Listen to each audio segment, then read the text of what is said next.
What it is, family. Santee Water here. Shout out to the LDBC family. And Santee Sports, man, is the new channel. Please go over to it and subscribe. I'm gonna try to leave something there in the comment section, man. You can go and click on that, and it'll take you right there to go ahead and subscribe. Yes, indeedy. Now let's get down into this Kell, Brook, and Errol Spence Jr. shit. Okay? I know a lot of folks been waiting on my response. What's my thoughts as far as it? I'm excited. I'm pleased that we're going to get this fight. This is what all the fans out here deserve. After the dog and pony show and the runaround and the switching of dates and all the bullshit in between, we deserve to get this. If we had to receive the hassle with all the other bullshit, then why not let us get this here today? Okay? And what I mean by that is, if we seen Kell Brook not take this fight and vacate the title and go fight Liam Smith, there would be a lot of backlash behind that. If Errol Spence Jr. won the title by fighting a person like Jeff Horn or whoever, there wouldn't be the same amount of recognition from the victory. People would still feel like that he hasn't earned it solidly from a solid opponent. Now we're here. Okay? When they say May 20th, here we go. The grade A dog fight. Spence to me is the pure fighter and the pure boxer.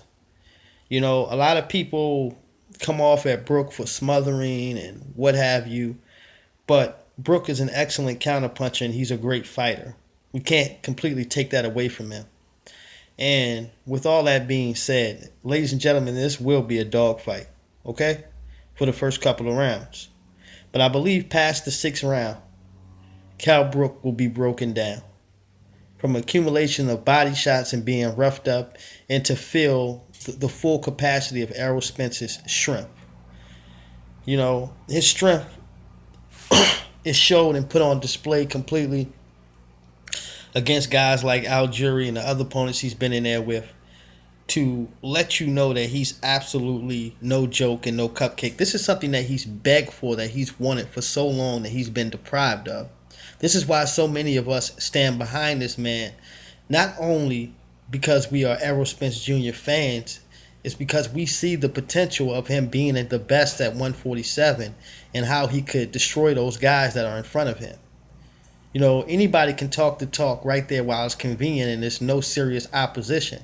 But when you're standing out front saying, I'm willing to take on anybody in order to be successful, then that means something. More than one opponent. I'll take any of the top guys because I trust my skills well enough to defeat any one of these opponents. And I believe in it.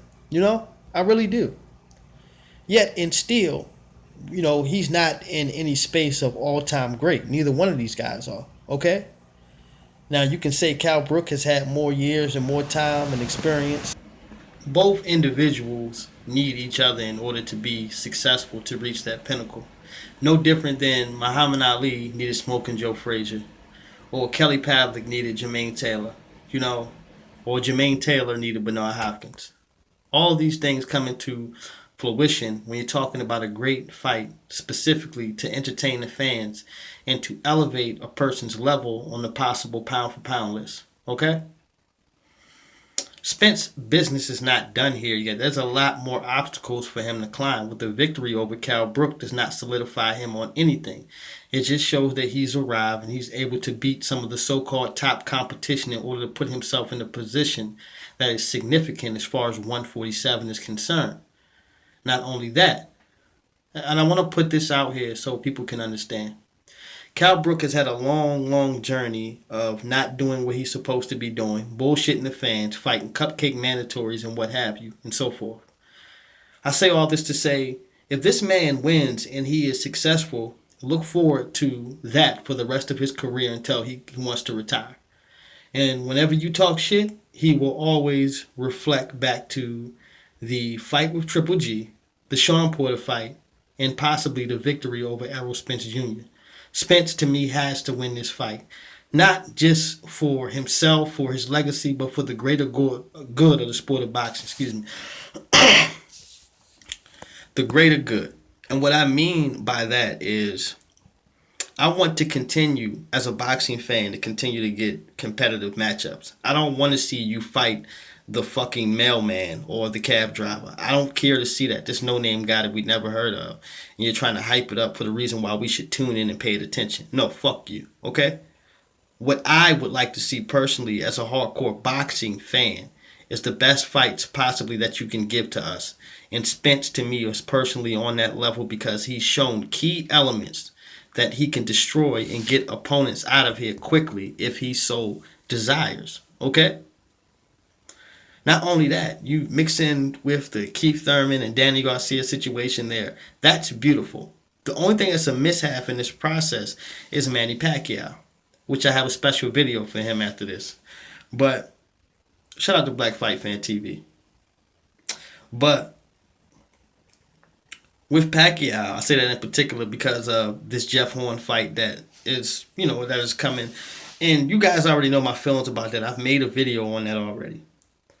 But what really takes me off key with Manny Pacquiao in particular is due to the fights that he's had in the past, due to the fact that he's already a Hall of Famer, a lot of people would say, and you can somewhat agree with this, despite who he fights for the rest of his career, he's going to remain a Hall of Famer based on who he's been in the ring with and who he's defeated.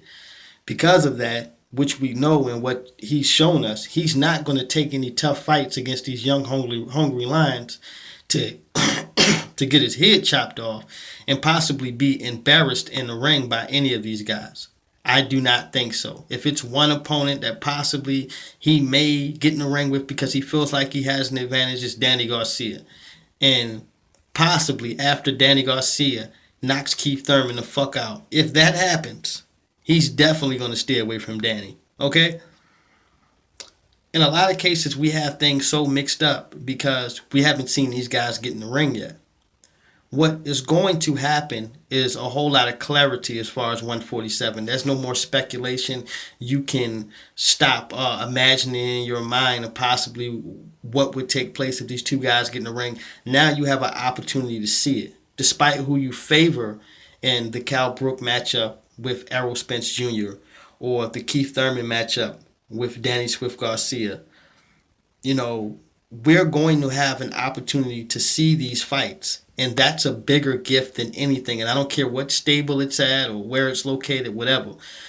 These four gentlemen are going to step into the square circle and get the job done. And at the end of everything, one man will remain superior while the other will have to possibly find a new identity, pick himself up off the canvas, and make another fight in order to restore his career and confidence if it comes down to that. Okay? This is what the sport is about. Top fighters fighting top fighters, competitiveness at all times, and us being suspenseful of what the outcome may be. I've heard so many people lean towards Spence. I've heard a few people lean towards Kell Brook. There's no problem in this because this is how it's supposed to go. Please have faith in your guy. But I'll take a page out of Dream Chasing Boxing's out of his book, Jeff. Whoever wins this fight, give the other man credit. Give that man credit. Despite if you went for him or not, give that guy credit. Because scratching tooth and nail to get to the top, getting in a real dog fight, doing things that actually benefit the sport are what's important today. Not your level of hatred, not too much of your personal opinion on things at the end of the day, but the things that will elevate the sport to bring more fans in to anticipate on the new fights and the possible matchups that can be made.